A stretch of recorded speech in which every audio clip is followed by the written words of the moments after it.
This episode is brought to you by Peacock. The new Peacock original documentary, Matthew Perry, A Hollywood Tragedy, dives deep into the beloved actor's rise to fame and his tragic death. 5 people, including Perry's personal assistant, 2 medical doctors, and an alleged Hollywood drug dealer known as the Ketamine Queen, were charged with conspiracy to illegally provide Perry with the ketamine. Explore the details of the case in this heartbreaking special, streaming now only on Peacock. At T-Mobile, our critical mission is providing unparalleled 5G coverage for when connectivity is mission critical. Introducing T-Priority, America's best 5G network experience for first responders, even in times of congestion. More capacity, faster speeds, better coverage. T-Priority from T-Mobile, built for tomorrow's emergencies, ready today. Discover more at t-priority.com. For qualifying organizations on eligible rate plans, coverage not available in some areas and may be impacted by emergencies. I have to tell you a little side story to the paternity test. So back, obviously, in 2015, I remember just Googling, like, we've got this this talk show, a bit like your Jerry Springer, I think, over here in the UK is a bit of a similar thing called the Jeremy Kyle Show. I don't know if you ever made it over across the pond, but very similar dramatic talk show type thing. And he was forever doing DNA tests, prove the paternity and all this kind of stuff. And I just remember thinking, I've fallen into one of these stories now. It's become my life. Imagine spitting into a tube, sending off your DNA, and unknowingly turning your life upside down. For me and thousands of others, this is our reality. I'm your host, Alexis Auerselt. In July of 2021, I discovered that I am an NPE, someone who has experienced a non-paternal event. In other words, my biological father isn't who I thought he was. This podcast shares the journeys of people who were shocked by a DNA discovery, mostly through modern DNA testing. We're telling the stories of NPEs, adoptees, and donor-conceived people and their families. This is DNA Surprises. One of the most interesting things about the DNA Surprise community is how much intersection there is between adoptees, donor-conceived people, and NPEs. In this week's episode, Hayley, who is one of the first people conceived through IVF in the UK, shares her NPE story. While she knew that she was donor-conceived, it wasn't until she was in her 30s that she learned her raised father is not her genetic parent. As a DCP, Hayley has a unique perspective as she embarked on her own parenting journey with her wife. She shares how being donor-conceived affects how she discusses the topic with her twins, and what regulations are and should be in place for DCPs worldwide. Thank you for sharing your story, Hayley. So my name's Hayley. I'm from the UK and I'm nearly 40. I suppose a good place to start is from the beginning. I was raised in a traditional mum-dad family in the UK, grew up very sort of normal childhood, I suppose. And when I was about 12, my parents actually sat me down to tell me some big news, and they actually sort of built it up as quite a big sort of reveal. And I remember vividly thinking that they were going to tell me I was adopted. I can't really describe why I felt like that, I just did. But actually they turned around and told me that I was an IVF baby, which for someone of my era was very unusual. And they proceeded to tell me that I knew that they'd had some fertility problems to have me because I was an only child. I'd always asked for siblings growing up, and my mum always said, look, that's not going to happen because me and your dad struggled to have you. But I didn't know about the IVF part. And back then in the 90s, it was referred to as like a test tube baby. So that's what I was sort of told. And my parents brought out loads of newspaper articles because I was one of the first IVF babies and the original cohort of babies that were born to Sir Patrick Steptoe and Robert Edwards, which were the first ever IVF consultants at the first ever IVF clinic in the world at Bourne Hall. So I was one of those lucky ones, I suppose. Okay. So yeah, I found that out quite young. And it was a celebrated story growing up, kind of something you told people when say something unusual about yourself and things like that. But sadly, what I didn't know and what I found out very late in life, relatively in my early 30s, sadly in a family argument, basically it was insinuated that my dad wasn't really my dad, which was like a huge bombshell. And the way it came out obviously was in a family argument. Did your mother or father tell you that? It was an argument between my mum and dad, and my mum turned around and said, your dad might not be who you think he is, or words to that effect, or your dad's not who you think he is. And at first I wasn't really sure what she meant. It was kind of said, like I say, in the heat of an argument.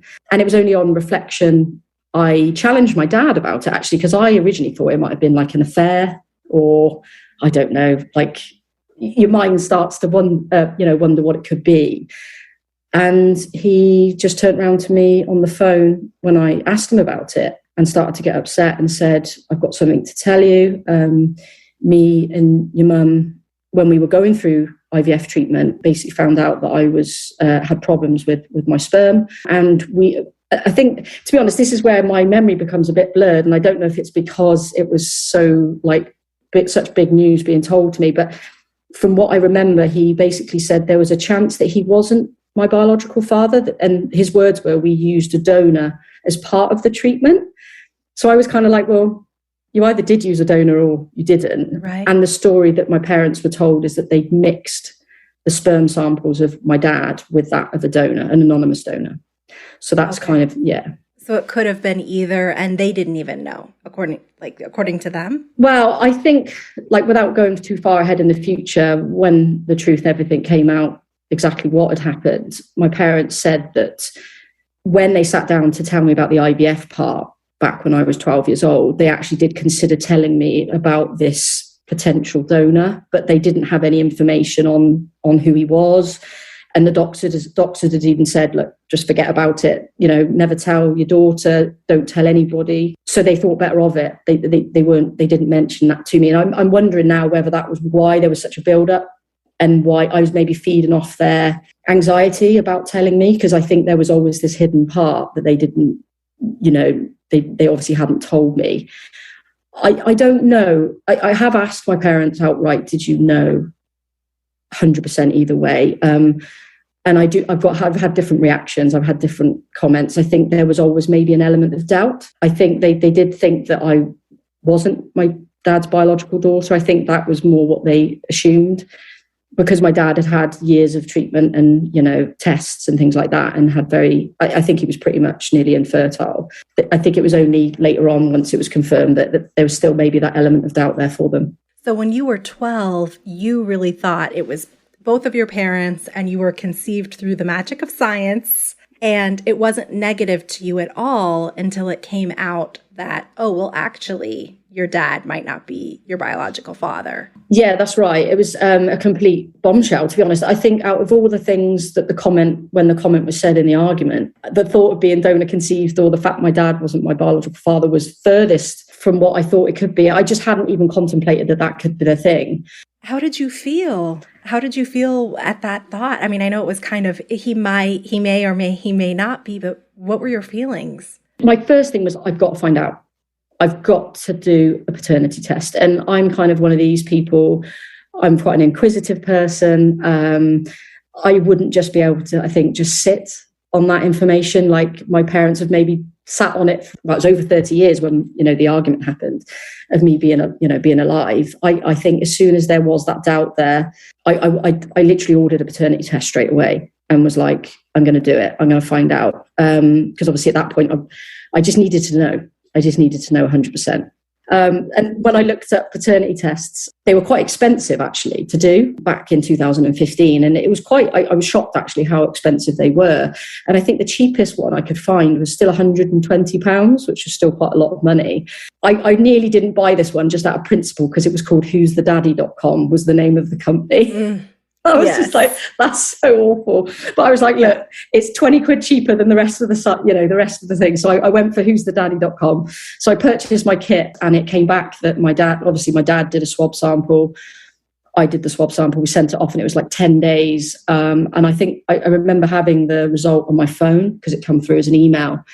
And I think up until that point, I still had an element of hope that my dad was still my biological father. And I just felt crushed. I opened my phone, and it just said the chances of, it said my dad's name being, paternity wise is 99.999% that you are not, genetically related, and that he is not your genetic father. And it was just awful. And I say, I don't really I don't really know what I did. I think I just stared at it and thought, could there be an error? Could there still be a chance? Or, but yeah, that's just how it was, really. What did your father say? I think I just phoned him up and told him, and he was like, kind of said, well, I kind of always really knew. I think maybe he still did have some hope as well, maybe. And he just said, look, you're still my daughter. And I was like, yeah, you're still my dad. And it was just really difficult. It was just an awful time. Lots of awkward, difficult conversations. My dad was really upset. I was really upset. Obviously, without talking too much about my parents' relationship, they were going through problems as a result of what had obviously happened in that situation. It was just awful to go through. At this point, did you have children? No. Or was this before you had any children? Okay. Yeah. So this was before I had children. Yeah. So then you decided to look for your biological father, or did you sit with it for a while? What happened next? Yeah, so we actually had children in the period between when I found out I was donor conceived, and then I actually DNA tested when our children were about 2 years old. And like I say, for those of your listeners that don't know my story, I'm in a same-sex relationship with my wife. We've been married for a long time, and we wanted to start a family. And obviously we'd need a sperm donor to help us with that. And it did form, I think, me being donor conceived, although in the UK, it's the law that you use at least an open ID 18 donor. Anyway, I think even if that wasn't in place because of what had happened to me, and there was no information on the donor. My parents didn't have any information. I phoned the clinic up, and I just basically didn't exist. There was no records. They couldn't tell me anything. And I didn't want that for our children. I wanted them to be able to have access to, the information on their genetic father if they wanted it. So that was kind of a driver for us. So we were really fortunate. My wife, we had IVF treatment. So we had one round of IVF. We did that because my wife had some fertility problems. So we were told, look, if you want to use your wife's eggs, we've got to get going type thing. And yeah, in 2017, we welcomed our boy-girl twins to the world. So yeah, and then it was only, like I say, when they were a few years old, I kind of really started to think about my own donor conception discovery and my own DNA discovery, if you like, and thinking about them and how we were going to talk to them about being donor conceived, that I then decided to DNA test myself. And did you come up with matches? What was that like?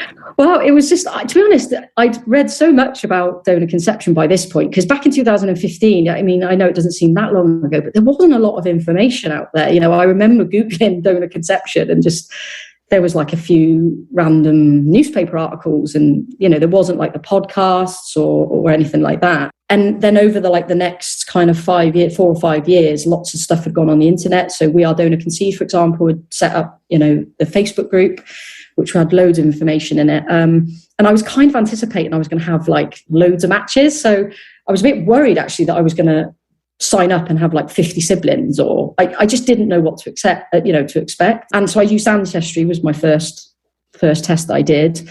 And I just really didn't have a lot. I was a bit disappointed actually. Just a couple. I did have some sort of distant cousin matches that I knew were from my paternal side, because I've got some maternal side relatives that were already on Ancestry, and I could obviously decipher between the sides. But yeah, I didn't really have a lot initially, so I was a bit upset actually. And when you took the test, were you hoping to find your genetic father, or was it more like, well, I guess if it was Ancestry, you weren't as focused on the health information. Were you seeking to connect with genetic family on that side? Yeah, primarily, I think I wanted to know who the donor was, so my biological father. I just wanted a photograph. I just wanted just something, because my parents literally had nothing to give me. They were apparently told by the doctors when they were having treatment that he was potentially a medical student, and with similar colouring to my dad, whatever that means. So, and that was all, that wasn't anything written down. That was what they remembered from, nearly 40 years ago when they were going through treatment. So I just, I was looking for him, but not for anything other than really just a photo and just information. I just had nothing. It was like, and when I found out that my dad wasn't my biological father, I just felt like there was this void, and there was like, I needed to fill it. That's probably the best way I want to describe it. That totally makes sense, that, you know, you just are thirsty for information. And I feel like that's like the NPE experience, right? I mean, you really did have an NPE experience because you didn't know this until you were much older. Were you able to find him? And what did you do to put the pieces together? It took a lot of work. So I ended up, without taking up too much time on the podcast, because it would take you forever, but I ended up, again, with thanks to some Facebook groups, We Are Donor Conceived. I mean, I went into DNA testing completely blind, had no idea what any of the matches meant, like all the CMs, the family trees. It was like a whole new world. So me and my wife actually sat down and treated it a bit like a science project, I suppose, or a detective project. And we would literally, when the twins were in bed, because they were only about 2 at the time, we'd spend literally hours every night when they went to bed, trying to piece through public family trees, matches that I'd had, census records, birth, death records, everything you could think of. And I was so fortunate, and probably didn't realize how fortunate I was at the time, but I matched with someone who actually turned out to be my half first cousin, one time removed. So I managed to message him, and he'd had quite an established tree, but nothing that jumped out at me. But he was very keen with, genealogy. He'd obviously done a lot of work on his tree, and he had some questions about his own family history, so he was very keen to talk to me, and I explained my situation. I think he was quite fascinated, and we actually spoke on the phone one afternoon. So I live in South Wales in the United Kingdom, and he lived up in like an area of Yorkshire, which is a few sort of hours drive away. And I actually had some of my ancestry breakdown was part British, but that British element was around the Yorkshire area. So, and he obviously had grown up there. So we got talking about potential surnames and, where to look and things like that. And I basically just randomly, at the end of the conversation, we've been speaking for about an hour, and I just said to him, I said, you haven't got any doctors in your family by any chance? And he said, actually, yeah, there are 2. I've got 2 distant cousins, he said, that I'm no longer in touch with, but they are doctors. And I was like, right. I was like, I've got a feeling this is going to be one of them too. And I said, have you got any photographs of them? And he was like, actually, yeah, I think I may have. So anyway, a few days later, he was able to send me some photographs of this set of brothers that would have been about the right age. And he was able to give me their first and second names and a rough date of birth. And from that, and the photographs, and the one photograph, which actually did turn out to be my biological father, I looked at it and I knew instantly. I was like, I said, it's just him. He even stood like I stand. And he was stood next to my paternal grandmother. And I could see a likeness there, even though it was an old grainy photograph. I could see the likeness, and my wife said the same. She was like, "We think it's him." Yeah, and then we were able then to piece it together and maybe make some. We made some inquiries with the 2 brothers, because obviously potentially the CMs could be the same. And the other brother, the older brother, which we didn't think it was because of the age gap, lived in Canada. But the younger brother, who did turn out to be my biological father, actually lives about half an hour from here, like 30 minutes away. Yeah. So did you reach out to him directly? Well, again, I was a little bit crazy, because I think, again, I'm sort of coming across as very impatient, but I had this information, but we had no contact details for him. I had a rough address through. So in the UK, we've got something called Companies House, which lists all business records, and a lot of them are public. So I knew he was a doctor, and I was able to find out where he practiced. And like you say, there's so much you can find out on the internet these days. And we were able to get a business address for him that was registered on Companies House. And I was able to go through all the previous records. And on one of the documents, there was a contact number. And there was also what it didn't seem like a business address. It was actually a home address. So I had an address for him, but the contact number I had just rang out. It was an old landline. So that was no good. So all I had was an address. But to cut a long story short, when I'd done some investigative work of the address, it wasn't specific. So it was like a set of, like, I don't know, you guys call it apartments, but we call it like flats. So in the UK, so it wasn't quite clear which one of the houses it would have been from this address that I had. So I couldn't send a letter, because I didn't know. I could have been anyone, to my sperm donor biological father, in X, probably one of 20 properties. Send a copy to every apartment. Yeah. So apart from people thinking, oh, this person's a little bit crazy. So I actually did something even more crazy, and my wife wasn't very happy. And I actually phoned her when I was en route, and I drove to the address on my own one day and knocked the door. And when I got to the door that I thought it was, I knew it was him because it had doctor and his surname on the buzzer. So I was like, perfect. This is the one. So nobody answered, even though my heart was in my mouth. And I thought, what am I even going to say if someone opens the door? I just had like this moment of madness, because I'm normally quite a rational person, but I just think I just needed to know. I just got to this point where I was like, I just want to find out, good or bad. I just want to know and see who he is. And as it happened, he was actually away on a long trip in New Zealand. So he was away for sort of a period of time. And I spoke to a neighbour and left a handwritten letter asking him to contact me when he got back. And he did. And was that just the longest wait ever for him to get back from New Zealand? Because that's one of the things, as you're telling the story, I know you said that you sound impatient, but I'm thinking, how are you being so patient? Because you're waiting for a few days for a photo, and then you're doing all this research, and now you found him, you think, but you have to wait for him to get back from New Zealand. So. Yeah, and the neighbour didn't know how long he was going to be away. So that also just added to has he had the letter?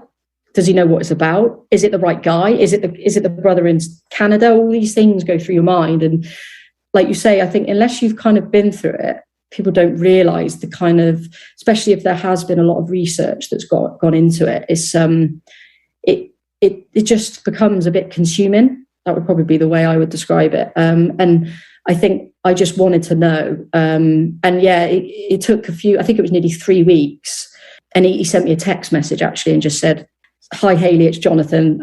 I speak about him on my Instagram, so, and he's very open about our story. But he won't mind me saying, but he replied and just said, "I've been away on a long trip. I would love to catch up about the content of your letter." And he kind of left it like that.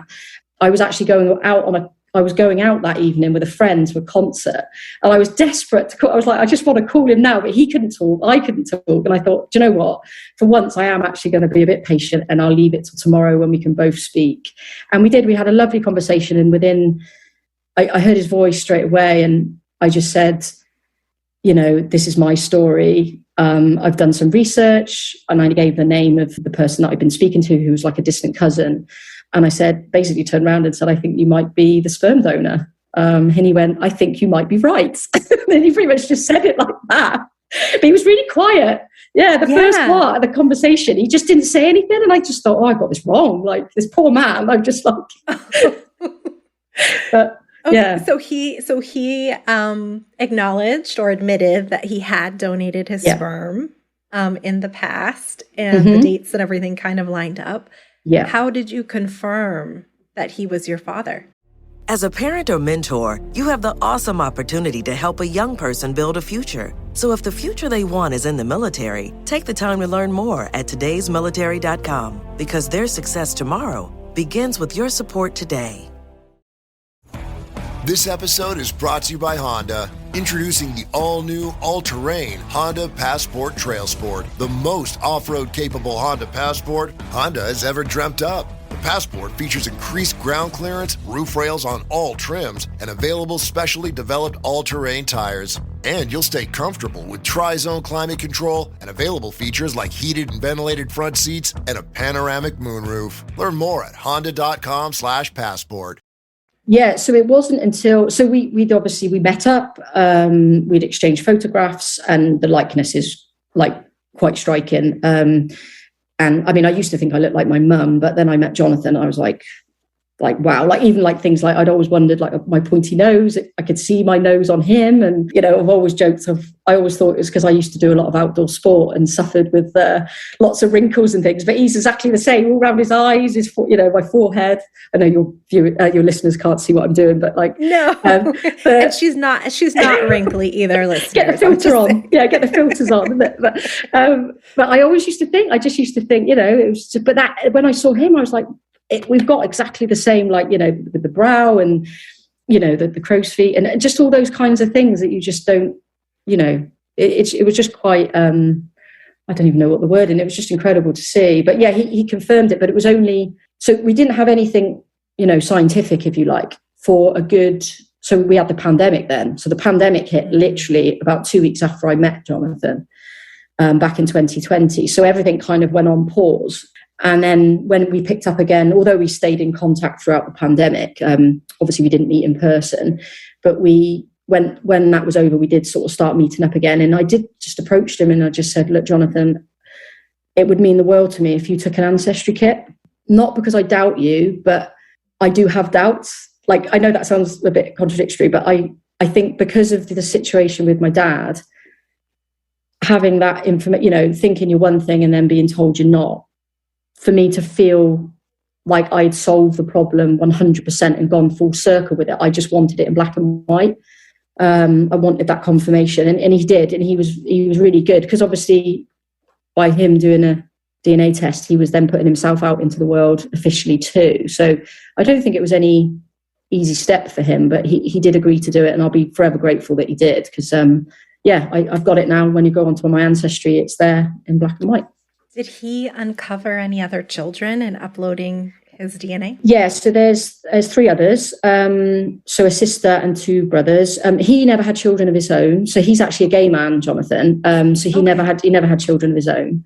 So for him, I think he's always wondered about his, donations and, the children that were created from them. And he said he's always been curious over the years. But I think the good thing about his situation is that he was always very open with all of his partners. So he had 2 long-term relationships, and he'd always told them that he was a sperm donor. So I think that helped, because there was no surprises on his side, when he had, his long-term partner that he's with now, that when I came out the woodwork, it wasn't like still a shock, but not, sure, yeah. Like it can be for some people that haven't disclosed. But yeah, we found, so since I went on there, I actually matched with a half sister on one of the smaller DNA sites, one of the smaller ones, My Heritage. And then literally only in November last year, there was 2 brothers from 2 different families randomly tested within a week of each other, because 2 popped up within a week. So there are 4 of us that we know of. And did they know that they were donor conceived when they took their test, or did they learn through the test? Sadly, 2 of them learned through taking the test. And the one brother, he did thankfully know that he was donor conceived, but he was still a teenager when he found out. So, relatively is still a late discovery. But yeah, at least he went, because I suppose for me and my one brother, we went into a DNA test knowing that we were donor conceived, or, right. Certainly he did. I obviously knew that my dad that raised me wasn't my biological father, but the other 2 actually had no idea when they sent their DNA off that they were donor conceived. And sadly, that might well be the trend with other siblings. Mm-hmm. And have you connected? Do you have a relationship with those siblings that you found? I didn't initially. So the one sister, basically, I think it was such a shock, so she didn't know she was donor conceived. I kind of told her my story, and I was very cautious not to just turn around and say, look, you're donor conceived, because, I just basically told her my story and hoped that she would join the dots. But she basically turned around and said, look, this doesn't match my family. There must be some kind of mistake, essentially. And she asked me not to contact her again. So she just completely went off radar. So that was in, that actually happened just prior to me finding Jonathan. So that actually happened before the Jonathan part. So I didn't really have a lot of information to give her either at that point, only that I knew I was donor conceived. But she's recently just got back in contact in the last couple of months. So that's been lovely. And my 2 brothers that I matched with in November, we've been sort of loosely in contact. We've one of them I've had like a Zoom call with, and we've just gone into like a big like group chat. So that's quite nice. But it's all very early days, I think, still with my siblings. Yeah. With Jonathan, what kind of relationship do you want to have with him, or does he want to have with you? Is it friendship? Is it paternal in any way? How are things going there? Yeah, it's good. I mean, we just get on really, really well. And I don't know whether that's because we share DNA or we just have similar interests. I don't know, but we do get on well. I mean, I've often said, like, if we didn't get on well, I probably wouldn't have maintained a relationship. I'd have had a photograph, the medical history, a few family photos maybe. And I probably would have maybe left it there, but we actually do get on very well and I enjoy his company. And, he said that he enjoys mine, or I hope he does. It's not paternal in any way. He's only just 20 years older than me. So. Okay. So he was young. Yeah. So he was a young medical student. So my parents are a lot older as well. So they're kind of like the generation up again. So I would say with Jonathan, it's more, I wouldn't even say it's like an uncle, really. He's kind of like, I've said it before, he is a bit like my crazy gay uncle. He's like, he's very flamboyant. He's like into theatre, which I'm not at all, but he's very, theatrical. He's a real people person, very sociable. And we just get on. So I would say it's a kind of maybe friendship, kind of stroke uncle, maybe. But it's quite nice not having to kind of define it, because it is unusual.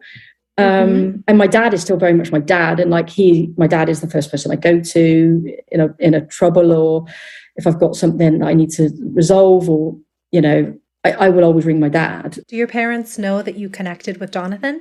Yeah. So I was very keen to break the cycle of, I don't want to say lies, because I think my parents, they did know some information, but I'm not sure how much they really knew, or, and they raised me in an era where they were told not to tell. So it's difficult for them, but I didn't want to continue this kind of secrecy, shame, kind of lies cycle. And it was really important to me. It was really difficult to tell my parents about Jonathan, because I didn't want to upset them or upset my dad, more importantly.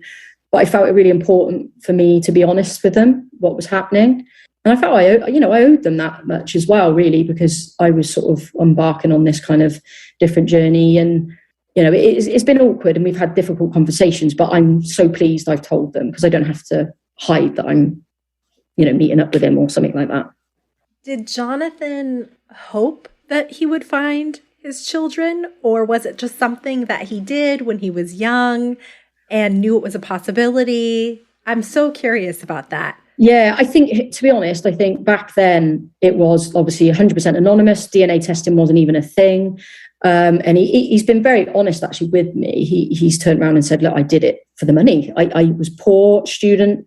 I needed some assistance financing my medical degree. And I think it's mercenary, I think is the word he used. It was a mercenary act. And although that might sound a bit harsh, I actually really appreciate that honesty, because he didn't really try. He said it was a nice thing to think he was helping people, but that wasn't his primary goal for donating. But he said as he got older then, he began to think maybe when he was older, obviously he never had children either, because even as a gay man, 80s, 90s into the 2000s, he could never adopt even. It wasn't, legal to adopt back then. And obviously he never was able to have children in his own family. So I suppose then maybe as we all do, as you get a bit older, you start reflecting a little bit. And he said he did always wonder and always did hope that someone may, that day may come where he gets, maybe not someone ring his doorbell, but put a letter through his door. Yeah. Oh, well, I'm so happy that it has turned out so positive and that you have been able to have this open and honest relationship with Jonathan, your siblings, and your raised parents. Yeah. So you then, between finding out, like you said, between finding out that you were donor conceived and finding Jonathan, you had children with your wife and you went the donor conceived route. How did your being donor conceived inform your donor conceived journey? Well, initially, I think it was mainly over the identity thing. So we were kind of like the open ID, that's kind of, we felt at the time that was kind of enough, that, our children could have that ID that I wasn't given. We did consider a known donor at the time, but there was lots of, that the one person we really had in mind had some health problems. And then they were also maybe looking to do like a co-parenting situation, which we weren't really keen to do. And if I'm brutally honest, we were very frightened, I think, because we were in a same-sex relationship, although in the UK there are some legal rights afforded to same-sex couples, even like 6-7 years ago, some of those rights weren't as strong. We were a bit worried about if we did it, outside of a clinic setting or even through a clinic, but using a known donor, it could get a bit complicated. So we did go down the open ID route. And I think the only thing I would say, having met Jonathan, because obviously when we did all that, I hadn't even met Jonathan. My wife hadn't met Jonathan either. And we've since said that, actually, I suddenly realised how important it can be to have that identity. And it's made me reflect, I think, on how we now talk to the children. So things like, really little things like, well, I suppose it could be big things. But so, for example, I used to call Jonathan, before I even knew who he was, like the donor. And I'd be like, the donor. And then I met him and I was like, oh, it doesn't quite feel right calling him the donor. I actually prefer biological father. And I'm not really quite sure why, but I think it's because I knew him then. So he was like a real person. He wasn't just some mythical creature, the donor. Yeah. So we've kind of been a bit like that with the children. So we've kind of so we're very mindful not to pigeonhole terms with them. So we've started, even though the children are only young, our twins are nearly 5, we've kind of started to use words like biological father, the donor, things like that. And we've started to incorporate like details of his profile. So we'll talk to them about him, and we've got photos, and and just not shy away from talking about him, because I think there's one thing I have learned is, my parents really struggle to kind of talk about anything to do with donor conception. And I don't really want, and that's not their fault. I think that's just that they're a product of the time, raising me in that era, and they had no support, and no help. Whereas now I think things have changed and moved on. And, we've considered potentially, we've matched with the children's half siblings. So we've gone and sought them out. So we're in contact now with our children's siblings from other sibling families that have used the same donor that my wife and I have. And we're going to hopefully be meeting up with some of them this summer. Oh, fun. And just stuff like that. So it's kind of just maybe, and it's just maybe changed my thought processes a little bit, I suppose, having met Jonathan, and maybe seeing the relationship that I've got with Jonathan hasn't threatened my relationship with my dad in any way. So it's been quite reassuring for me, because I'm the non-genetic parent with the twins as well. So it's been quite comforting that, if that makes, I don't know if that makes sense, but yes, it does. Yeah. That you still can have just as close of a bond, regardless of what connection they end up making with their biological father one day. Exactly. Yeah. And the thing is, we have talked that things like DNA testing early and things like that. And although we've held off at the moment, we're not completely ruling that out pre-18. It's something we potentially would consider if maybe the children, we were able to have a conversation with them and they wanted to and stuff, earlier. So yeah, definitely lots of things. I think finding Jonathan has maybe made me and my wife think a little bit differently about how we're doing it with the twins, I suppose. Do your children have many questions at this point about how they came to be? And not really. They know, they're pretty good with, so they can basically, I mean, like I say, they're only 5 nearly. So they know they need a sperm and an egg to make a baby, and they know you need a body to grow it in, kind of thing. What Makes a Baby is like one of their favorite books. I don't know if that's because we read it all the time, but they love it, and they're really, they can pretty much repeat it, word for word. And then obviously we've introduced concepts that there is a third person that was involved in creating them. So we have started to have questions like, so we've without going too much because it's sort of into their story, but we've discussed with them where, the donor, their genetic father is from. So they've asked questions like, well, can we meet him? So we're kind of like, well, not at the moment, but, further down the line, that might be a possibility. But they've had questions like, what's his name? So that's been quite difficult because we haven't got a name. So it's all these things that you maybe don't anticipate as a parent that are going to come, those kinds of, I know it sounds a bit daft, but it's... No, yeah. It's sort of similar to the questions you had, right? You wanted a picture, you wanted that basic information. So yeah, that makes sense.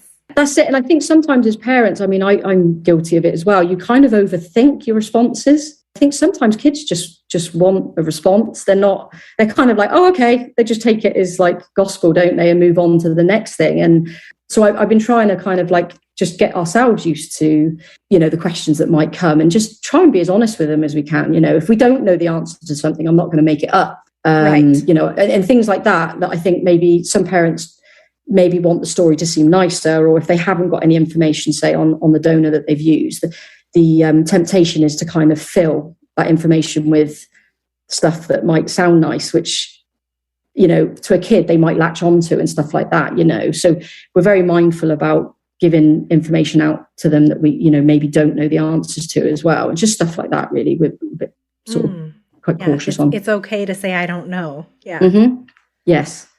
So I don't know a ton about donor conception laws and rules in the UK, but is there any kind of just foundational guidelines based on your experience as both a donor-conceived person and a recipient parent that you believe should be in place just broadly for donor conception? Well, it's a really good question, actually. So there are laws. They vary. So the biggest law change was in 2005 in the UK, where it basically made all. So if you're using donor conception at what's called the HFEA, which is our body in the UK that oversees issues with donor conception. So if you're having treatment in the UK, UK clinic, any donor you use has to be what's called an open ID donor at 18. So it's all recorded by a public body that a child, when they get to 18, they can apply for that information, and they can also apply for information on their siblings as well. So that's quite an important thing, which is quite good in the UK.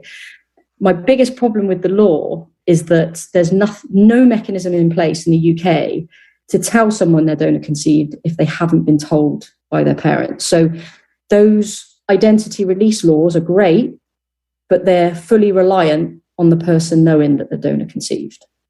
And it was recently raised by the HFEA in, I think, one of their reviews of the law. And they are looking, that's just one element of it, but they are looking at probably revisiting some of the laws in the UK, because the other issue is this 18, open ID at 18 is one thing, but as we know through DNA testing, and very well, people are doing it a lot younger. And really, is it right that they're promising these donors anonymity till 18 when there's a high chance that some families could find them through DNA testing a lot earlier than 18? So I think there's a whole debate potentially going to be going on in the next couple of years in the UK about whether these laws are still fit for purpose. So with open ID, what exactly does that mean for people that don't know? Do you get some sort of a number or something and then you look it up at some point? Or is it that you reach out to the bank at 18 and then they'll give you a name? How does it work? So the person, when they hit 18, they can apply to the HFEA for identifying information. So up until 18, they're given non-identifying information in the UK, which is basically height, weight, eye color, I think profession, and then some interest. It does vary a little bit, but it's all non-identifying. At 18, you can apply for the identifying. So that is, as far as I'm aware, is date of birth, name, last known address, which that's the other thing. Do they get updated? Probably not. It's reliant on the clinic. There's nothing in place to update, a bit like what some of the state and yourselves over in America are kind of trying to, which I think is a good thing. They're trying to get banks to update medical records. So it's an address and that's it. So that they're given that information or anything else that is ever been recorded, from the clinic that they're able to give, but essentially those identifying information. But they're also able to get details on, there's something called the sibling link in the UK. I think it's called the UK sibling link. Pre-18, even, so we've done it for the twins. We've been able to contact the HFEA and get information on the twin siblings, but just non-identifying information on the twin siblings, if that makes sense. Even though we found them from Facebook groups, we've been able to find out information on the rest of them potentially in the UK. But at 16, I think the children can ask to be signed up to this sibling link registry, and if the other siblings are on the registry, they put them in touch. So you don't automatically get the information of the siblings, but if everyone signs up, then you're given information of each other, if that makes sense, at 16. Okay. And it's dependent on the sign up. Yeah. Yeah. And again, if people don't know they're donor conceived, they don't know to sign up. So, and there is, I think, one of the ideas behind the sibling link was because at 16, the idea is that, people are potentially forming relationships with one another. Are there limitations to family sizes in the UK? Yeah, so it's limited to 10 families, not 10 children. So I think that's 10 families, not including the donor. So the donor could go on to have, say, 2 children from 2 different mums or whatever. And then 10 other families. But one of my big bugbears is that not many people know that if you use a donor from outside of the UK, so for example, say you're having UK treatment, but you decide to import a donor from, I don't know, a German sperm bank, those limits only apply within the UK. So that's where I've had a lot of people contact me through Instagram, where they've suddenly realised, they think because they've had UK treatment that they're protected by these 10 family limits. But what they haven't been told properly by the clinic is that because they've used an imported donor in, there may be 10 in the UK, but there may also be 5 in Germany or 6 in France.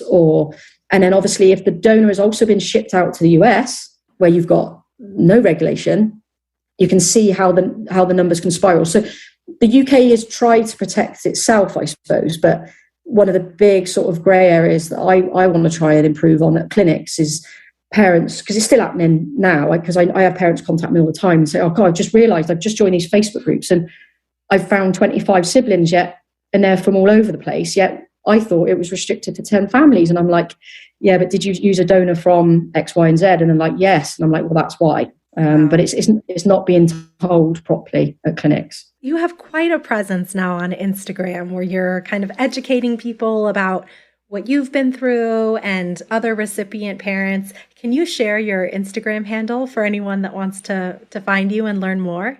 Yeah, sure. So it's not the easiest to remember. I didn't think too hard when I set it up. I'll put it in the show notes. Yeah, it's DCP_journey_2RP. Essentially, donor conceived person's journey to recipient parent. But yeah, I mean, I just try. I think I started off just doing an interview. I didn't set my Instagram account up to do anything particular. I just set one up because I'd never used Instagram before. Before like 7 or 8 months ago, I'd never even been on Instagram. I was always a Facebook person. But yeah, and it's been really refreshing actually being on Instagram and being able to interact with people and do lives and not only share my story, but maybe, a little bit more education, I suppose. There's lots of situations across the world where donor conception education can be improved. And what I'm really enjoying seeing is parents and donor conceived people like working together.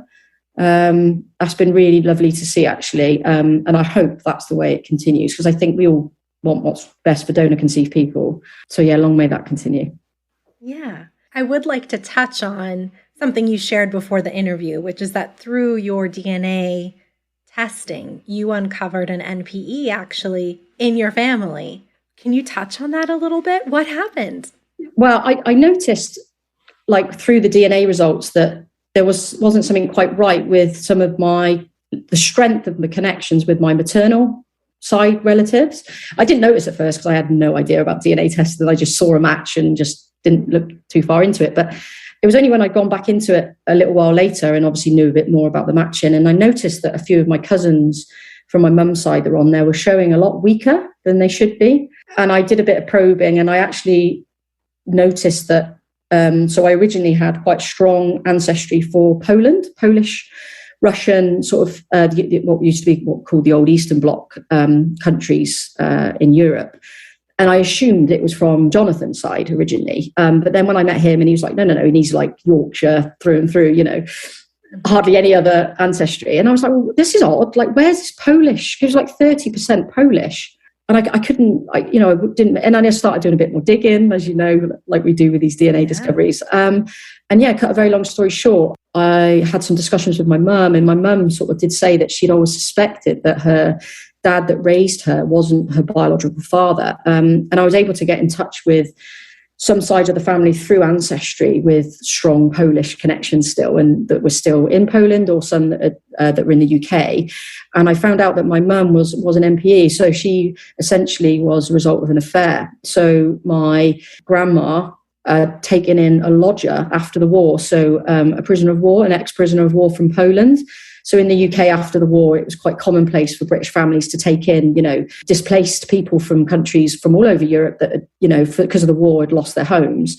And he was a lodger, and my mum was the youngest of all of her siblings. And she's obviously come along, as a result of an affair. And I was actually able to get my mum a photograph of him and provide her with that, because I knew what that would feel like to want to know. And she said it was quite incredible. And she'd always suspected something wasn't quite right, but had no way she just didn't know how to even go about searching. And then, so I think for her, we haven't talked loads about it, but I think she said it felt nice to have a bit of information about him, a photograph, and know our sort of Polish family line, I suppose. That's incredible. What advice do you have for other parents who are maybe unsure about how to talk to their children about donor conception? I think I would say just try and get comfortable yourself. So if you've got young children, even if they're like one, like even though they don't understand, a lot of what they're not going to understand at 1 year old what you're saying. I think a lot of talking about donor conception is actually getting the parent used to talking about it and getting confident.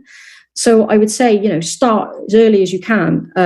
Get the storybooks. You can go on my Instagram account or even just online now. There's gradually more and more storybooks for children out there, the ones that you can personalize now, put photographs in. I'm working with a lady at the moment who's doing a book, and it is just some of the books are fabulous that are going to be coming out in the next sort of 12 months from different authors. So I would definitely say get a couple of donor conception storybooks. Just try not to tackle everything in one go.